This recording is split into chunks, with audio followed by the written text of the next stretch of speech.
Okay, magandang araw po sa inyo mga kababayan. Sana nasa mabuti kayong kalagayan at magandang tulog nyo kagabi. Ngayon po, gagawa po ako ng video ngayon. Bilang panawagan po, pakiusap lang, hingin ko lang sa inyong atensyon nyo. Lalo doon sa katulad kong mahihirap. At doon sa mga followers nitong gusto kong bigyan pansin itong si Mr. Marcos. Yung nagpapakilalang Marcos. Sige, Marcos na po tawag ko sa iyo. Mr. Marcos.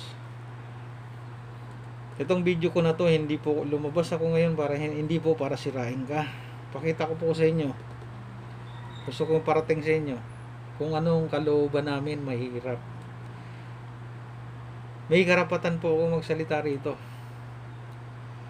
O punahin ka. Bakit? Kabilang po ako dun sa mahirap na ginagamit mo sa sistema mo. Alam nyo po ang katotohanan na yan.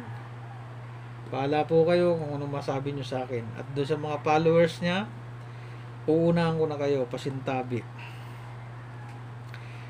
Hindi po ako nahihinggit at higit sa lahat, hindi ako nagyayabang dahil wala akong pagyayabang. Katulad nyo rin po akong mahirap na mamamayan dito sa Metro Manila. Isa lang po akong dayo dito, galing probinsya. Nagpunta dito, sabi nga sa Bisaya, naningkamot.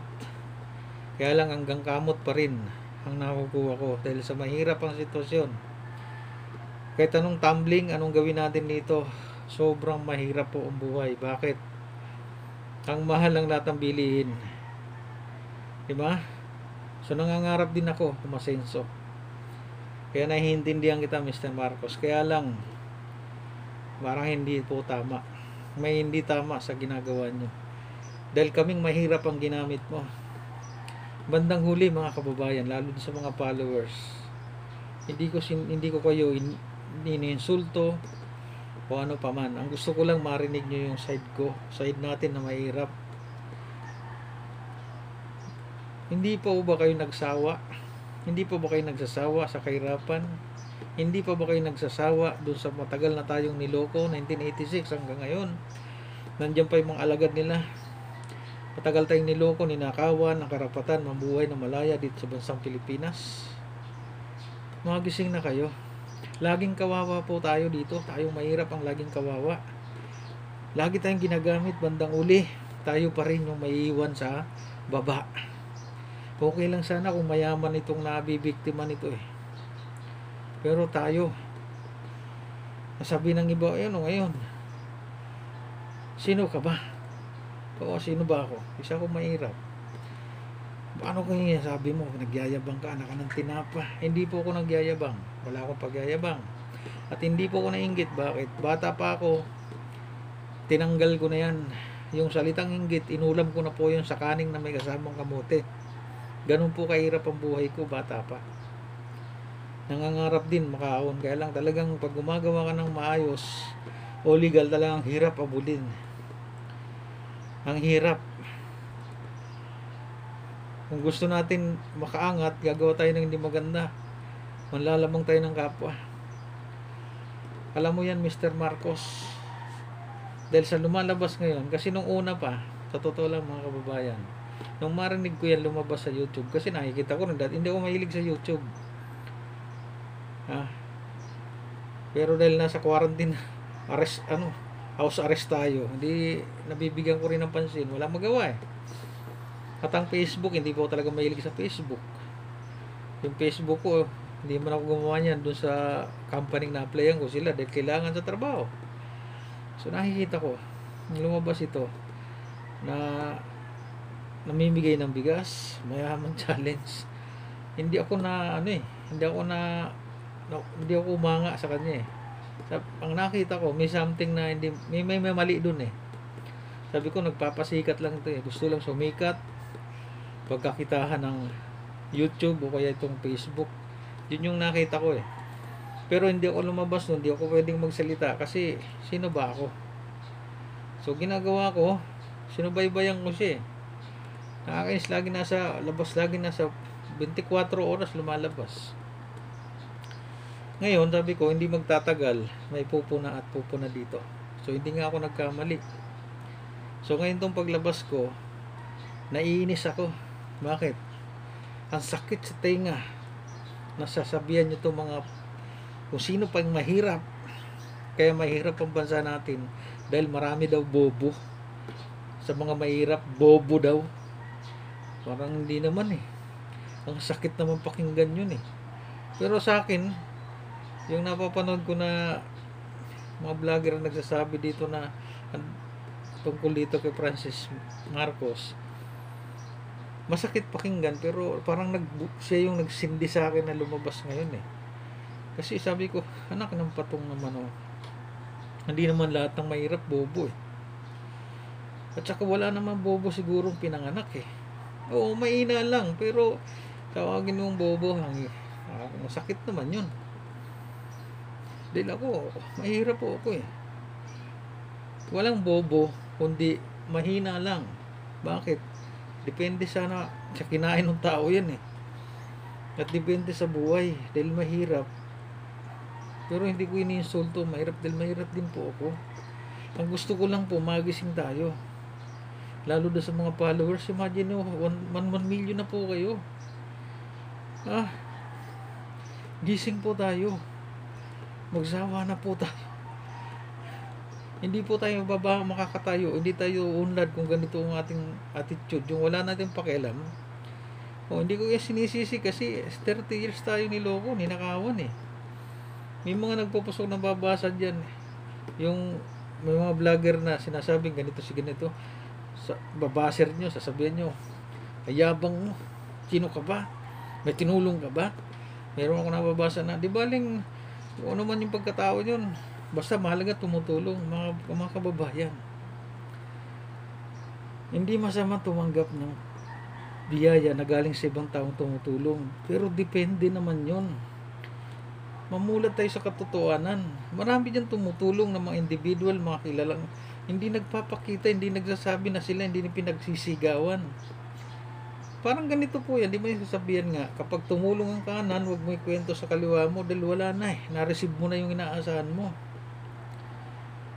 So ngayon, ito, lumabas po ako ngayon doon sa mga nag-iidolo rito, bago nyo ko i-bash, try nyo pong umarap sa salamin.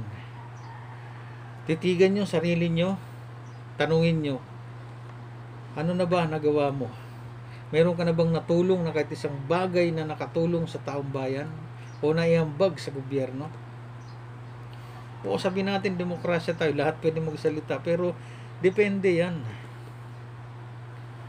Ngayon, kung talagang kayo ganyan ang ugali nyo, ibas nyo ako, wala akong problema. Ang gusto ko lang may labas, maipabot sa inyo ang boses ng mahirap. Tayo bandang uli laging kawawa dito. Ginagamit tayo, iiwanan ka, ginigisa tayo sariling mantika. Makikita nyo yun, papakita ko sa inyo kung bakit kayo ninanakawan kayo. Yung mga 1 million, ninanakawan kayo niyan. Hindi literal na kinuhanan kayo ng pera, pero makikita nyo kung saan kayo kinukuhanan. Huwag tayong bulag. Hindi lahat ang nakikita at naririnig katotohanan. Magising po tayo dyan sa katotohanan. Tama na, ang tagal na po. Ang tagal na po tayong pinaglalaruan ng sistema. Itong virus na to, nagpapasalamat ako dito. Nakakatakot pa siya isipin. Dahil maraming namamatay. Dapat itong tutukan natin eh. Tulungan ang gobyerno, lalong Pangulong Duterte. Hindi yung nakatutok tayo dun sa mga bigay ng ayuda. Lahat sisihin, mayor. Yan eh. Kaya hindi tayo asenso dahil bulok ang sistema na ito. Doon tayo tumutok sana eh. Hindi ito kung ano-ano eh. Diba? Yung mga dapat tumulong kay Pangulo, wala, nagtatago. May iba dyan, nagtatago pero sinisira ng Pangulo Duterte. At yung epidemyang ito, ginagamit ng iba, mapagsamantala, para sa sariling pangkapanganan. At itong lumabas ng ABS-CBN ng pagsarado, nakakatuwa. Bakit?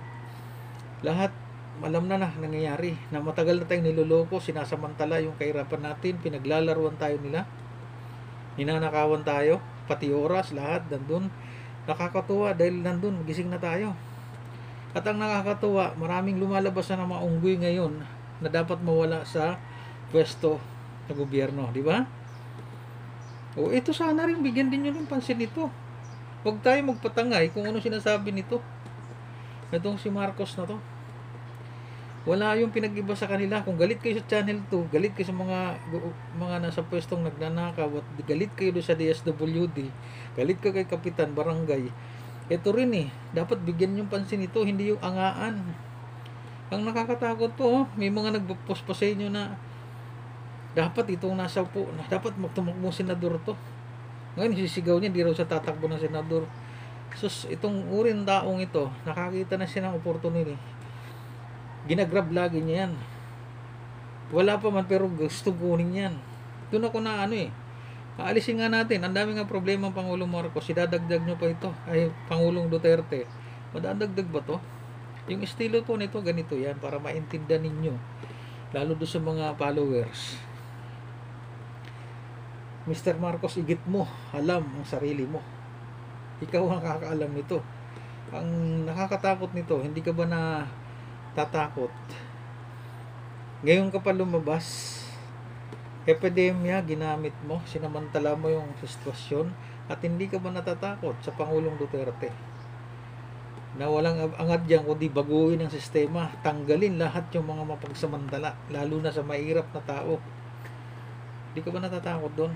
O sabihin mo, sa bibig mo nanggaling na matagal mo nang ginagawa yan, pero this time siguro baka matuldukan kayo na para kayong Channel 2 dahil ang batas ngayon may iral, pantay.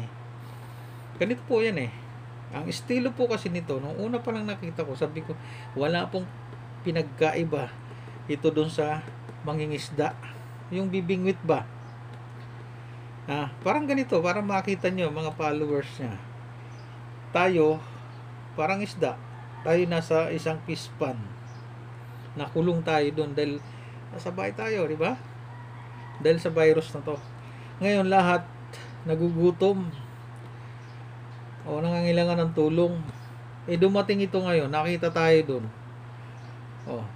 Hindi naman po pwedeng sandukin ka na lang yan. Kahit nasa fish pan tayo, may hirap yan, may dalang lambat, may hirapan siya dyan. Ang ginawa nito, may dalang pain, hinagisan tayo. Na makitang umagis, nagagawan, takbo dun para kunin yung pagkain na yun. At umagis pa uli, lumapit na sa kanya, diba? Papalapit ng palapit sa kanya sinandok. Di kayo ngayon to, 1 milyon na kayo ngayon. Nakukuha nyo ba ibig sabihin? Para makahuli ka ng isda, magbigay ka ng pain. Hindi pwedeng mamingwit ka na wala kang pain. Ganon ang estilo nito. At yung estilong yun din ang sisira sa kanya. Paano yan? Ang isda po, mga kababayan, hindi po nauli sa buntot yan, kundi nauli yan sa bibig. At sa galaw niya. Doon ko siya nakita. Hindi po ako nanggagaya. Nakakatulong itong mga naglalabas ngayon. Sabi ko nga, hindi magtatagal, may pupunan dyan. Bakit Mr. Marcos? Sa estilo mo, marami kang nasagasaan dito. Hindi kita sinisiraan sa mga followers mo. Ito po ay salita ng isang mahirap. Mahirap na bukas ang kaisipan. Nakatulong po sa akin yung paglalakbay ko sa Luzon, Visaya, Mindanao. Yung mga estilong yan, marami na ako nakita niyan. Marami na pumutok. Yung sinasabing scammer, marami na. Ang estilo kasi nito, familiar po ba kayo sa networking? May connection po yan networking, vlogger, YouTuber. Yang tatlong yan. Kaya nga po nagkomento ako doon may nakabasa niyan. Sabi ko, networking plus YouTuber equals big income. May nagbasa akin doon Sabi sa akin, ano ngayon kung YouTuber? Mangmang ka. Diba? Sabihan ako mangmang. Diba? Hindi mo ko kilala. Sabihan mo akong mangmang. Sana tingnan mo sarili mo. lalo do sa mga followers nito, tumitig kayo sa salamin. Tingnan nyo anong sarili nyo dyan. Bago kayo magbas, karapatan nyo, pero matuto naman tayong tumingin. Tanungin nyo sarili nyo ano ba talaga natulong ko na? Nakapag-ambag na ba ako kahit isang malit na bagay sa gobyerno para sa tungo sa pagbabago? Lahat po tayo mga ng pagbabago. Pero dahil sa ganitong sistema, nauuli tayo. Ha? Naipapasok tayo sa muli sa mundo ng ikukulong ka na naman dyan. Napili tayo lumalabas, nandiyan ka na naman. Paano yan? Tingnan nyo po Mr. Marcos, tingnan nyo yung daliri ko, yung kamay ko.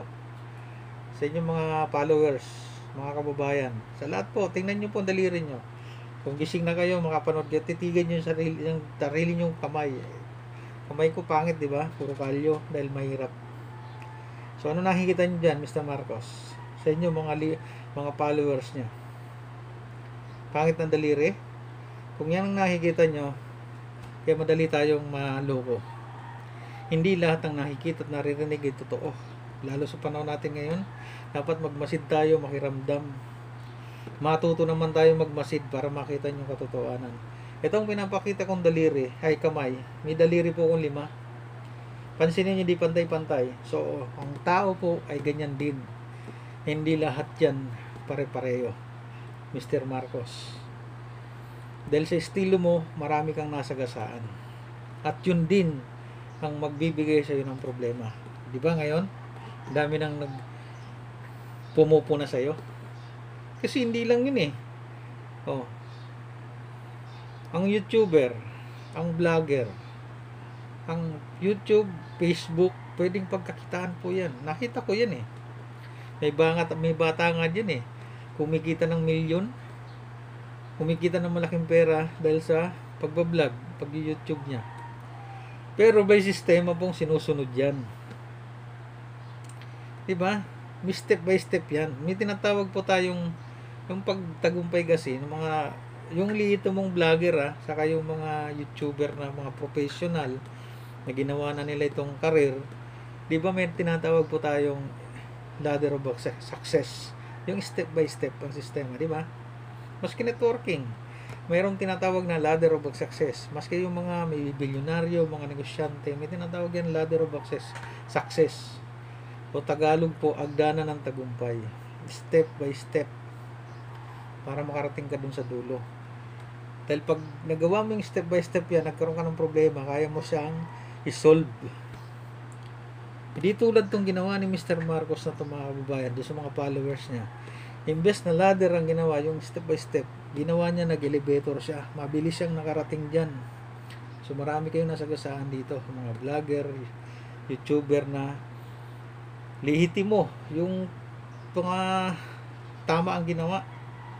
Kasi may sistema yan So ikaw, para kang kwitis na sinindihan na sumirit ka ng bigla, ang taas kagad ng dinating mo Viral na viral ka ngayon, popular ka ngayon sa YouTube, di ba? Dami mo nilampasan So dapat kayo nga mo, actually may mga vlogger na dyan na nagsasalita na pinapakita sa atin yung sinasabi. Kaya lang nasaktan ako dun sinasabing mga bobo daw tayo, mga mahirap.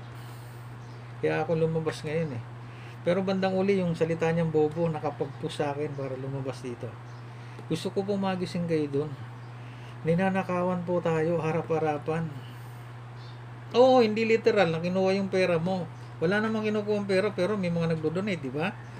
Sa estilo niya. So hindi ko po, wala po akong sinabi na nagnanakaw siya. Tama naman siya, wala naman siyang ginanakaw sa literal na walang kinuha sa yung pera, pero meron sa estilo niya. Di ba? Paano yan? Paano siya kumukuha ng pera sa inyo?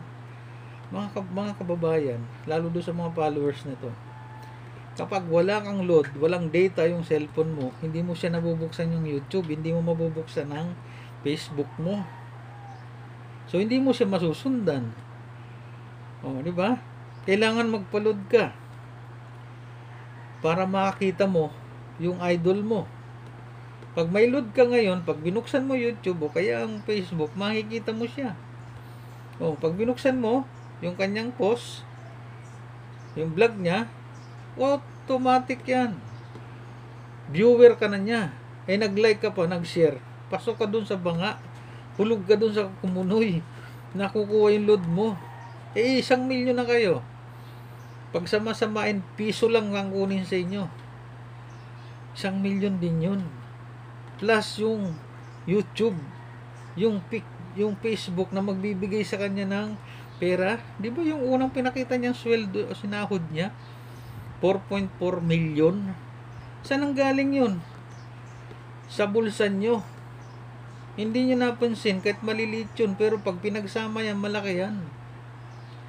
Doon kayo ninanakawan. Di ba? Hindi nyo nakikita yun. Sasabihin nyo, okay lang yun. Basta nakakatulong. Depende sa tumutulong po yan. Lahat tayo nangangailangan. Pero yung ganitong sistema, sa totoo lang, dumaan man sa akin yan, hindi ko yung kukunin. Bakit? Alam ko yung laro niya eh. Yun yung gusto ko makita nyo, mga kababayan. Ginigisa kayo sa sariling mantika. Tayo. Nakakatakot po ito.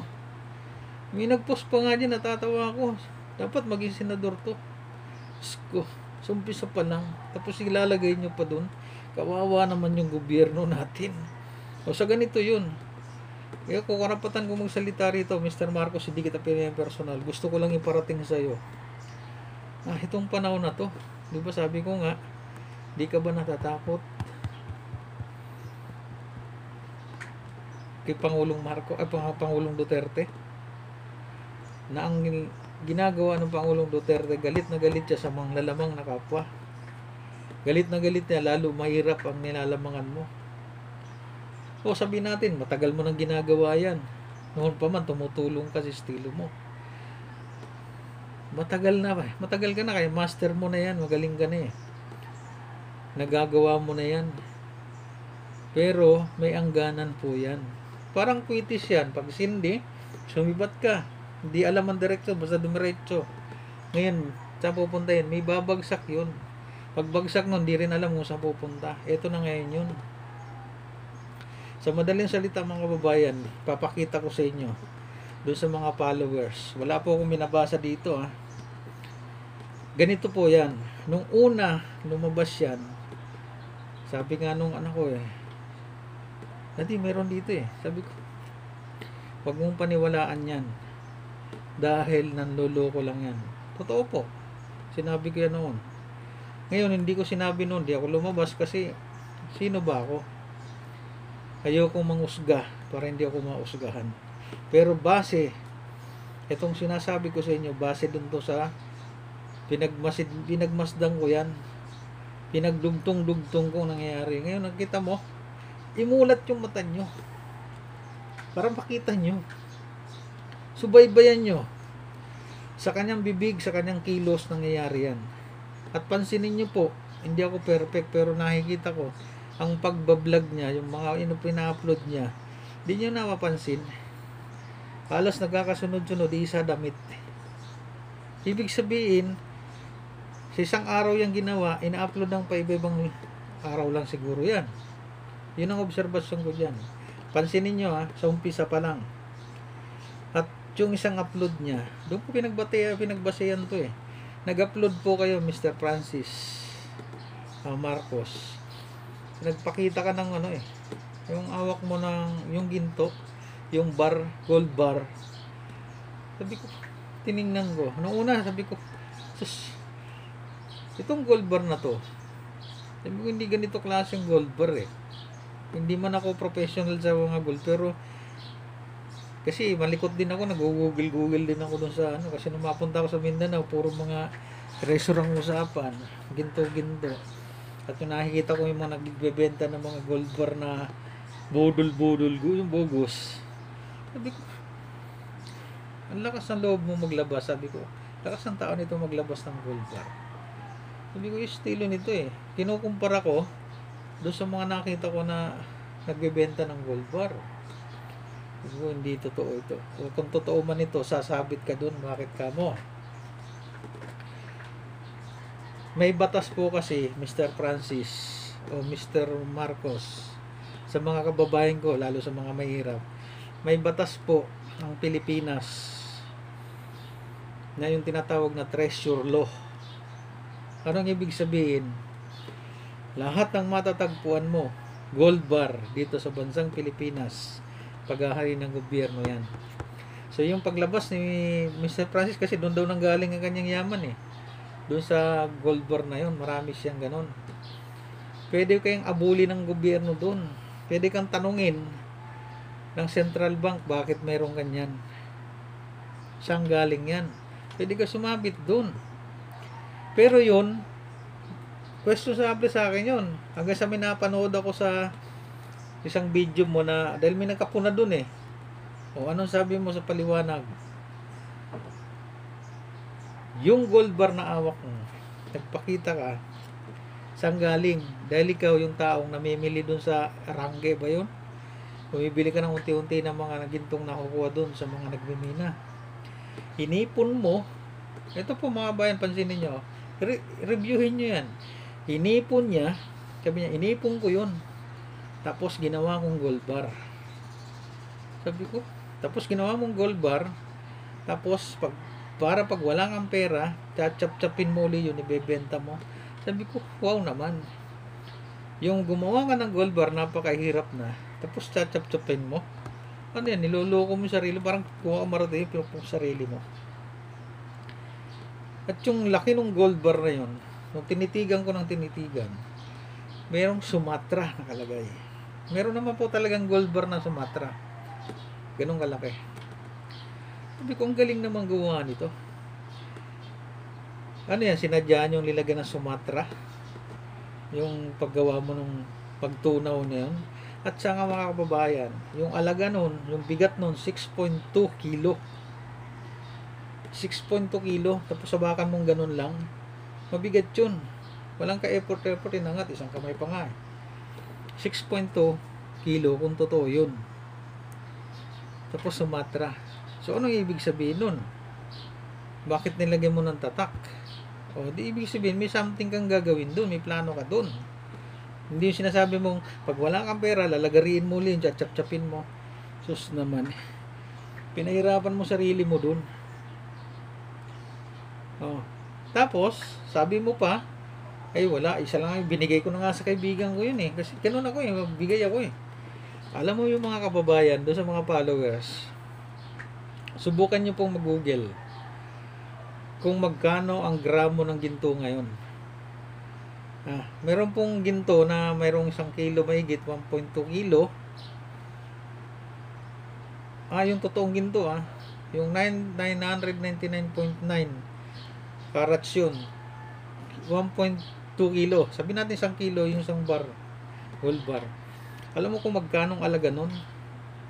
Yung isang bar pa lang yun, mga kababayan. Pwede ka nang magtayo ng mansyon, pwede ka nang bumili ng sport car. Higit pa ron at hindi ka na magugutom doon. Yung pang 6.2 kilo, ibigay niya sa barkada niya. Wow naman, ang tupit mo. 6.2 kilo. I-google nyo po yun sa mga follower nito. Tingnan nyo kung gaano ka ang alaga nun. Yung 1 kilo nga lang, sabi ko nga sa inyo, kaya nyo mamuhay na hindi kayo magugutom. Makapagtayo ka ng mansyon, makabili ka pa ng sport car na gusto mo, kahit mga SUV na yan, makakabili ka dun sa isang bar na ganun po kamahal yun. 6.2 pamigay mo, so sablay ka dun. Hindi pa yun. Hindi pa yun ang tiningnan ko, sinundan ko pa yun. Hanggang sa may lumabas. Ito sabi ko nga, may lumabas na, sabi ko may pupuna rito. Doon sa mga followers niya, tingnan nyo po. Lumabas yung isang, hindi ko alam, pasintabi doon hindi ko alam kung bading yun o buwang na, yung nasa banyo, di ba nilabas yun? Yung, hindi ko alam kung bading siya o something, ganun, na nagsusunog ng pera, hinahamon to si, itong si Marcos na to. Kilala siya nito at maaaring kilala niya yung taong yun. Kaya lang, hindi ko pinaniwalaan yun kasi alanganin ako dun eh. Nagtatawa na parang hindi ko alam kung buwang o baliw yun eh. So, man kaya. So, may lumabas isa kagad. Sabi ko, ito yun. May pumuna agad sa kanya. Pero hindi nagtagal, bakit? Binasir yun. Nawala. Oh, sige pa rin. Tuloy ang pagyayabang, bigay ng bigas. Na hindi ko naman nakita kung ano, paano yun. Basta namimigay ng bigas. Mayaman challenge. Pati nga mayayaman dito, talagang sinagasaan mo rin eh. Parang pinalalabas mo yung mayayaman, sobrang ganid, sobrang kuripot. Hindi lahat ng mayaman. May mga nagbibigay dyan, tumutulong sa ganitong sistema. Oo, ako mismo magsasabi sa iyo dahil ako lumalabas ako sa labas. Nakikita ko nagdo-donate. May mga kakotse nagbibigay dun sa mga checkpoint. Pero yan. So, pati yun ang sagasaan mo eh. Kaya marami kang pwedeng, sabi ko siya mga Marcos, hindi tatagal ka dyan. Dahil yung estilo mo biglang sibat, yun din ang magpapabagsak sa'yo. At yung kilos mo, salita mo, ng paiba-iba, wala ka, hindi ka na naubusan ng depensa dahil may pupunan, dedepensaan mo at may mga vlogger kang gumagamit na papakita kung saan mo. Diba? So lumabas yung isang lalaki na hindi ko maalala ang pangalan ng tipong tingin ko mayaman eh. Mayaman yun eh. Pinuna ka. Maring taga Greenwoods, ay taga sa may Green Meadows. Basta sinabi niya. Sabi ko ito na. Pinakinggan ko yun. Kaya lang nawala siya dahil binabas din siya. Pero may punto siya. Punto por punto meron siya. Hindi ko alam kung doon, hindi pa ako nagkomento doon eh. Tapos, meron po kayong lumabas na kayo din nag-post niyan eh. Nag-post ka na panapakita mo yung yaman mo, yung pag-aari mo, meron ka pala isdaan, meron kang lupain mo sa ganito, sa ganon-ganon. Ang daming company. Ang daming lupain. Ang sobrang nakakalula ka eh. Sobrang yaman talaga. At ang natawa ko doon, yung si Francisco Leo Marcos, si Idol, pumunta sa Japan. Binisita ang asawa at yung company niya sa Japan. Nakapost po yun. O, di nyo napansin, nakapunta ng Japan yun. Kasagsagan po ng lockdown. Walang eroplanong lumalabas. Ultimo si Pangulong Duterte hindi makauwi sa Davao dahil may order siya na walang lalabas, walang magbabiyahe. At yung kanyang anak may order din na walang dadapo doon sa kanila. Tapos kayo, pumunta kayo sa Japan, binisita nyo yung company nyo. Di wow. Ang galing mo. Kahit may private plane ka siguro, may mali eh. Hindi ka naman tatanggapin nun. Lockdown din sila ron, di ba?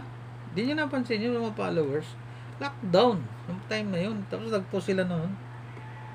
Anong gusto nilang palabasin? Di ba?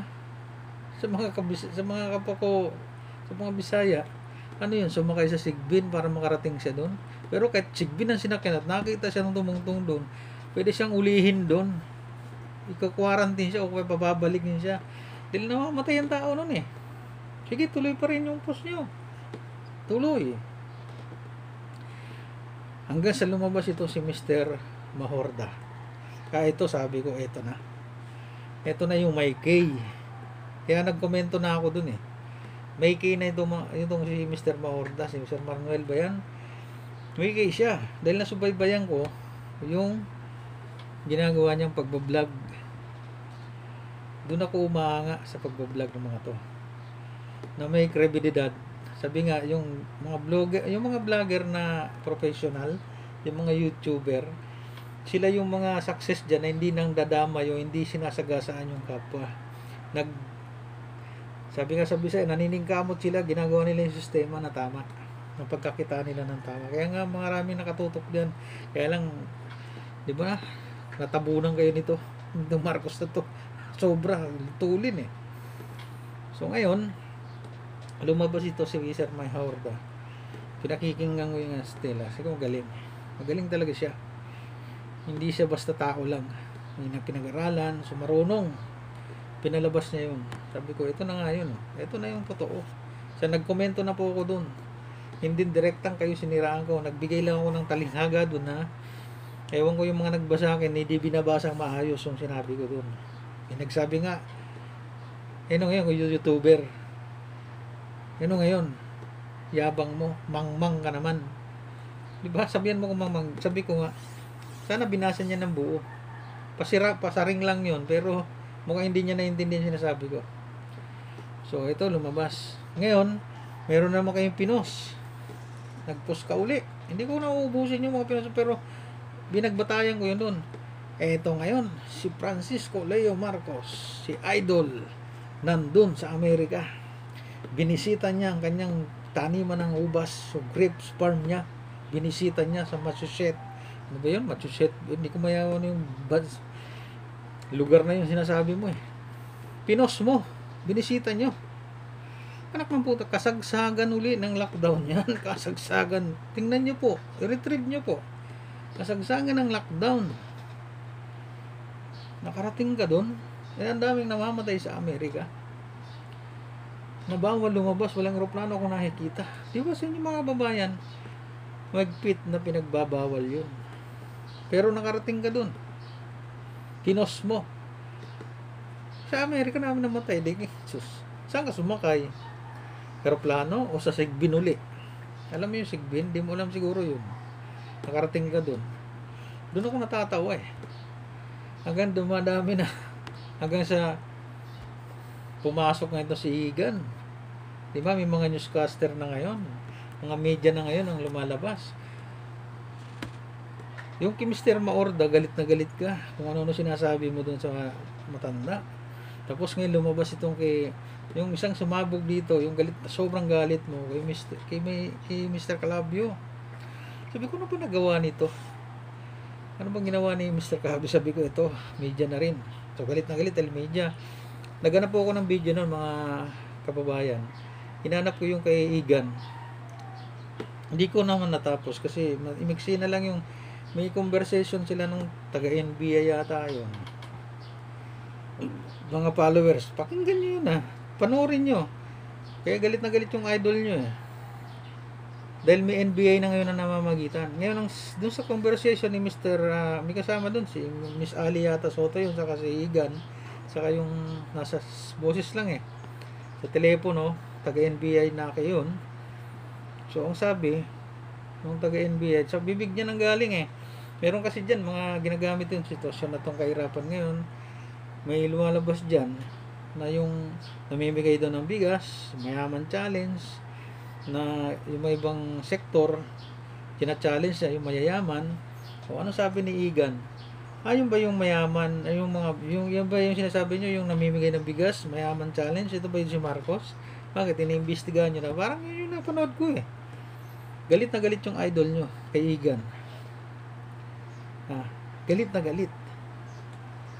Ngayon, anong ginagawa niyan? Tumakbo sa inyo. O yan mga kababayan. Galit na galit. Itong si RR, si ganito. Hindi kita tatampanan. Bibirahin kita lagi. Araw-araw, 24 oras. Magpapakapuyat ako.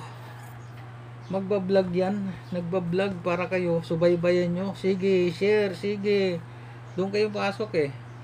Panonood kayo nun. Subaybayan yung idol nyo. View, pagpasok nyo, pagtingin nyo sa post nyo, pasok na kayo doon. Makuha na kayo doon. Inilike nyo, senior nyo, pasok kayo sa banga doon. Huling-huli kayo niya. Tinitira niya si RR. Tinitira si Mr. Cabio. Kasi nakasilip siya doon, nabirain. Pumasok yung fake news. Mga fake news kayo dyan. Mga wala kayong kwentang newscaster. Nanawagan siya. Sabi ko, sobra na to. Laki na ng ulo. Tinatawagan niya yung GMA7, imbestigahan nyo to, tanggalin nyo to, patatanggal kita dyan, hindi kita titigilan dyan. Pati si Pangulong Duterte nakukonek dun. Sabi ko, sa loob-loob ko lang, kung totoong milyonaryo ito, Mr. Marcos kung ako sa'yo, milyonaryo ako, mayaman ako, hindi ko napapatulan to si Iga. Kukuha ko na isang magaling na abogado na dyan. May mga magagaling dyan. Yung mga abogado ngayon, si Mr. Porton, magkapatid ata yan. May pangalan yan, magagaling, mausay na. Kukunin ko serbisyo nun. Kakasuhan ko yan, pakakasuhan ko sa NBA to, si Arnold Glavio na to. Libel, pwede mong kasuhan. Tambakan mo na, fake news. Pwede mong kakasuhan yun. Kesa naman ako pumatol sa kanya, magdadaldal. lagi nagbablog, mayaman ako eh. Bakit ko papatulan yun? Uubusan ko siya. Kahit ilang abogado, padadala ko yan ng isamakulong siya. Kung para sa akin, kung ako milyonaryo, bibigyan ko ng sakit ulo to. Napapagod ako tumulong sa mga tao, nagbibigay ako ng bigas, lalabas ako, tapos magpapakapuyat pa ako, 24 oras, mag-vlog ako, tinitira mo. Diba?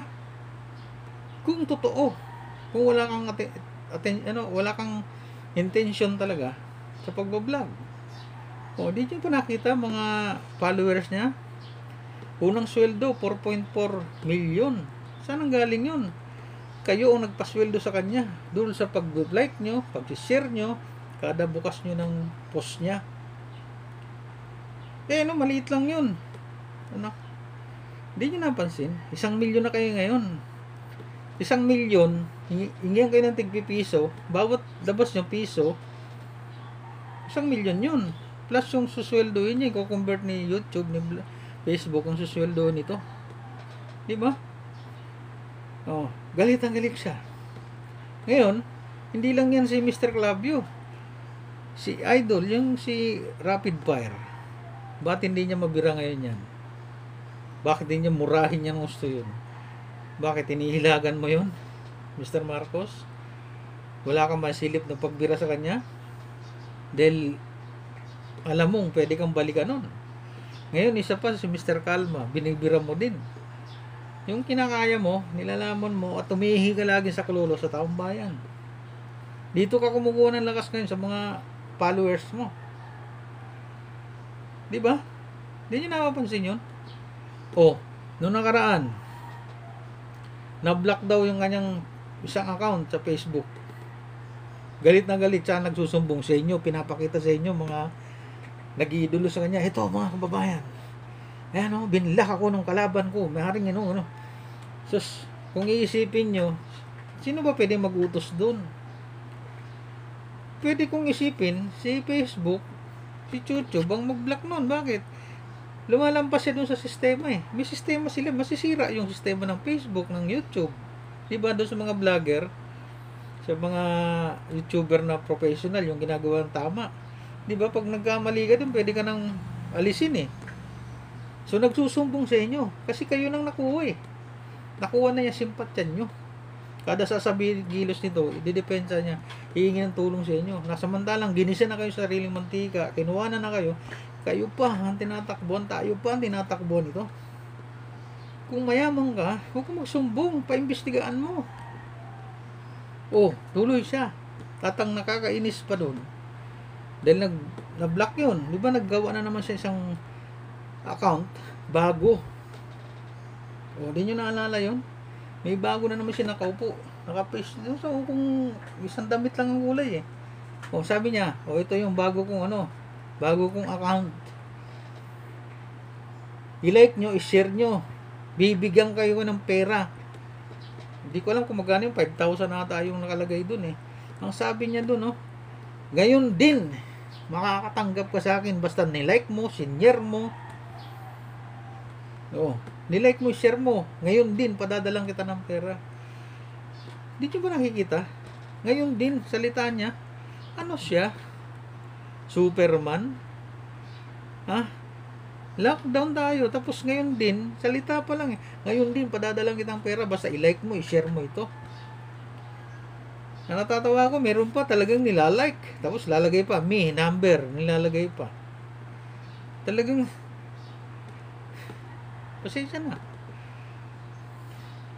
Ayokong sabihan kayo ng bobo kasi pareho lang tayong mahirap. Kaya lang, totoo yung sinasabi nila eh. Nabubulagan tayo. Huwag nyo sabihin na, ngayon, kung namimigay siya, ngayon, kung anong klaseng tao to, depende yan. Diba, hindi nyo manakita? Ngayon din, padadalang kita ng pera. Kanino niya papadala? Mag-Gcash? Sa dami nyo. Sabihin natin nung nilabas niya, wala pang 1 milyon kayo. Nasa mga 900 na yun eh. Lahat kayo, kung mag-like kayo, padadalang kayo nun. Ang dami sablay mga kaibigan. Tingnan nyo. Mr. Marcos, hindi kita sinisiraan, pero ito depende, itong sinasabi ko nanggagaling sa'yo. At karapatan ko magsalita dahil kami, member ako ng mahihirap na tao. Kami yung ginagamit mo dito. Yun lang sa akin mga kababayan. Sana magising kayo. Mas nakakatakot ito. Kasi ilalagay nyo. Oh, maaari kayo. Ito marami ko nakikita yung mga grupo ng DDS, nagpupus, nakikiisa sa Pangulong Duterte, nilalaban natin ang Pangulong Duterte, hanggang sa dulo, hanggang sa kamatayan, nakikita ko. Sana magising din kayo. May mga taga-subaybay din ito eh. Kung nilalaban yung tama, ito, siruin nyo din to. Oh, di ba nag-post ako nun? Doon sa, naka-member ako, salamat sa pagtanggap sa akin. Tulad ni Madam Claudia. Di ba nagkomento ako doon? Mag-ingat kayo dito sa taong ito, doble kara ito. Na parang linta ito na basta gutom, kahit sino sinisip-sip nito. Basta kumita siya. O, di ba may mga nag-reply sa akin doon? Ito rin, ganito rin to. Pag-ingatan natin to. Kapag ito pinasok nyo, naku, sa ganitong estilo ni Marcos na to, patay tayo. Pero sabi nga, ang katarungan ngayon ay umiiral na. Ang batas is batas. Kaya Mr. Marcos, kung ako sa'yo, aminin mo man hindi, pareho lang naman tayong mairap. Siguro, sapat na yan. Nakakuha ka na. Umalis ka na lang, tumaimik ka. Kasi, sasabihin ko sa'yo, hindi tulog ang katarungan. Although may piring si katarungan, pero hindi tulog ang Diyos. Siya ang higit nakakilala rito. Siya ang higit nakakaalam nito kung anong sitwasyon ka meron. Kung ako sa'yo, payo lang ito. Bilang isang katulad ko rin ito, mahirap ka rin eh. Aminin mo man hindi. Meron kang nakuha dito. Nakuha mo na yung gantimpala na inaasahan mo. Maglahilo ka na. Pahinga ka na. Kaysa yung mapuruhan ka. Hindi pwedeng infinity. Yung tinatawag na forever. Na parang yung pulis probinsyano. Diba? Walang forever sa mundong ito. Kaya ako sa'yo, payo ko sa'yo, kaysa maggalit-galitan ka pa dyan, may nakuha ka na. Pwede ka nang rumatras kaysa abutan ka pa ng pag-uukom para sa'yo. Hindi kita binabantaan, pero para sa'yo, bilang payo ko, ipayuhan kita. May nakuha ka na. Palagay ko, sana matalaban ka pa sa sinasabi ko. Para sa akin, tumigil ka na. Dalhin mo na lang yan, gawin mo ng puhunan, maglegal ka na. May nakuha ka na. Pwede ka pa doon. Pero kung itutuloy mo yan, malapit na ito. Sabi mo nga, hindi ako tatakbo ng senador. Sus, yung taong ganyang ugali, nakakita ng oportunidad, gagrab yan. Pero palagay ko, sa dami na ngayon naglalabas ang mga pumupuna sa'yo, hindi ka lalampas doon. Kung ako sa'yo, umatras ka na, retrieve ka na, meron ka na eh. Puuna na yan. Pero kung itutuloy mo yan, nasa iyo ang desisyon. Wala po sa akin. Nasa kamay po natin lahat ang desisyon. Lalo sa mga followers niya. Wala namang ibang sisisin ito kundi ikaw eh. Bandang huli tayo pa rin ang kawawa dito. Yung akin, kaya paglabas ko nito, hindi po ko magyayabang. Gusto ko lang ipakita sa inyo ng side nating mahirap. Marami kasi komento dito, maraming naglalabas ang mga tao na concern sa atin. Maganda yung buhay nila. Pero ako, ka-level nyo ako eh. Pareho lang tayong mahirap eh. Kaya ang concern ko dito, kaya ako lumabas. Hindi po ako sa takot. Kawawa naman po tayo eh. Magising tayo sa katotohanan. Kaya ito lang. Kung panonorin nyo dito, salamat. Kung ibabas nyo ako, salamat pa rin. Pero sabi nga, ito lang ibibigay ko sa inyong uling pananalita. Alam mo yung kwento dun sa Biblia? Yung babaeng makasalanan, ubod ng makasalanan. Yung babae, diba, Magdalena ba? Basta yung babae, hindi ko na, kasi hindi man mo tayo masyadong sa Biblia, pero alam ko yung kwento na yun, no? Babae na hinabol ng taong bayan para batuin, patayin dahil sa sobrang makasalanan. nadikit kay Kristo. Ano sabi ni Kristo? Teka lang, bakit yung gusto mo na? Kasi yan makasalanan. Kaya dapat patayin yan. Hindi maawat ang ni Jesus Christ mga tao. Di sige. Total, yun ang gusto nyo. Katulan ako. Nasa kamay nyo yan, sabi ni Kristo. Sige. Kung talaga hindi kayo mapigilan, dumampot ng bato yung tao na alam mo na wala kang kasalanan, ni isang malit na kasalanan, wala kang kasalanan, malinis ka, ikaw ang unang bumato. Nasa inyo pong desisyon kung ibabas nyo ako, pero tingnan nyo nga, sabi ko nga, tingnan nyo muna sa salamin ang sarili nyo, titigan nyo muna, tanungin mo, ano na ba nagawa kong tulong, ano na ba nagawa kong kabutihan sa sarili ko at sa bayan ko, kahit isang malit na bagay. So yun lang po, sana may natutunan kayo sa sinasabi ko. Magandang araw po sa inyo. Sana po makalampas na tayo dito sa dilubyong ito. Kung papalarin ako sa susunod na video ko, ipapakita ko sa inyo ang isang side pa. Marami akong nakita dito, lalo dito sa virus na to. Nakakatakot po ito. Ito po yung tunay na kalaban. Pag hindi natin binigyan ng pansin, at kapag namali ang Pangulong Duterte, kasi dapat tulungan natin si Pangulong Duterte sa desisyon yung ito. Kasi pag namali ang Pangulong Duterte, di natin pwedeng siyang sisiin, tao lang siya. Pero nakakatakot ang kasunod dito sa virus na to. May mas matindi po ito. So magandang umaga po, God bless po sa inyo. Mag-iingat po tayo. Naway magising na tayo sa katotohanan.